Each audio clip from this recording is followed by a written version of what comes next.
Principal, Monsieur le député de Deux-Montagnes. Merci, Monsieur le Président. Si ce gouvernement est très porté sur les publicités, il l'est beaucoup moins quant à l'accès à l'information.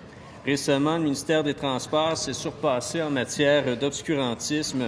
Nous avons demandé au ministère les coûts des conférences de presse tenues par le ministre pour annoncer les travaux routiers dans chacune des régions du Québec.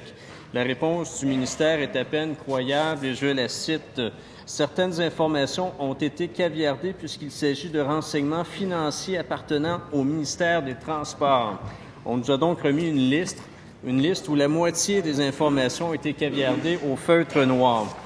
C'est désolant et d'ailleurs le ministre l'a lui-même reconnu avant la période de questions. Cet exemple témoigne de la culture du secret à laquelle le ministre doit mettre fin. Il doit démontrer du leadership. Que va-t-il faire concrètement pour mettre fin à cette culture du silence? Monsieur le ministre des Transports. Monsieur le Président, j'ai eu l'occasion, avant d'entrer en Chambre, de faire une mention, puisque j'étais questionné sur cet aspect-là. Puis mon collègue de l'opposition officielle, de la deuxième opposition, a complètement raison sur le fait que cette information-là aurait dû lui être donnée sans caviardage quelconque, puisque même si on avait été durant l'étude des crédits, on aurait tout simplement donné ces montants-là. Alors donc, j'ai demandé au sous-ministre de faire les correctifs appropriés. Puis rappelez-vous qu'en cette Chambre, je suis intervenu pour demander qu'une formation additionnelle soit faite auprès des employés du ministère, puisque cet élément-là ne doit plus se répéter, étant donné qu'on est dans une période où est-ce qu'on parle de gouvernement ouvert. On a mis en ligne les contrats, même qu'il y a des dépassements, pour éviter que les gens aient à chercher. Et pour lutter contre ce volet qu'on peut dire d'obscurantisme, de faire des demandes d'accès à l'information lorsque l'information peut être publique et rendue disponible facilement. Première complémentaire, Monsieur le député de Deux-Montagnes. Merci, Monsieur le Président. Le ministère des Transports est un véritable récidiviste de l'inaccès à l'information. Le mois dernier, il a même trafiqué une réponse à une demande d'accès du Journal de Québec en modifiant des dates et en coulant son contenu à un média concurrent.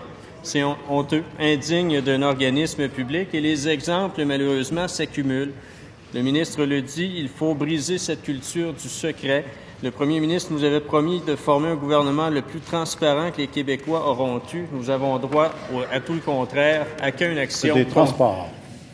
Alors, pour l'information, par exemple, qui était pertinente concernant les conférences et le coût des conférences, lorsqu'on a lancé le volet national, ça a coûté 2 986 $. Conférence de la presse à Montréal, ça ne coûtait rien. On était dans les bureaux du ministère. Donc, à Laval, ça a coûté 132,25 $. Dans Laurentides, ça n'a rien coûté parce qu'ils ont été pris en charge par le ministère. À la Nadière, ça n'a rien coûté. À Montérégie, ça n'a rien coûté. Au Bas-Saint-Laurent, ça a coûté 542,50 $. En Outaouais, ça a coûté 875 $. En Abitibi, 400 $. À Gaspésie, 400 $. 97 $ pour le CSPQ pour les services auto-facturés. Aux Îles-de-la-Madeleine, ça n'a rien coûté, 1 150 $ en Mauricie, etc., etc. L'information a été donnée. Mais, Monsieur le Président, il faut que ça cesse cette façon. Deuxième complémentaire, Monsieur le député de Deux-Montagnes. Le ministre nous dit aujourd'hui que ça doit cesser, mais en même temps, on a des informations qui sont inquiétantes et contradictoires.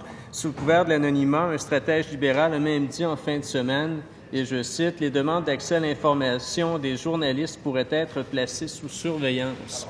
Donc, une indication qui est contredite par un apparatchik libéral. Est-ce qu'on peut nous assurer que jamais les demandes d'information seront surveillées de manière à impliquer le politique? S'il vous plaît.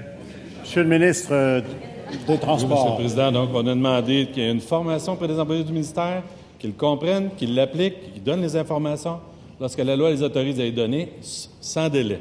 Alors donc, on a demandé de la formation, il y aura de la formation, autant pour les rôles et responsabilités, s'assurer que ces genres d'événements-là ne se reproduisent pas. C'est inutile, Monsieur le Président.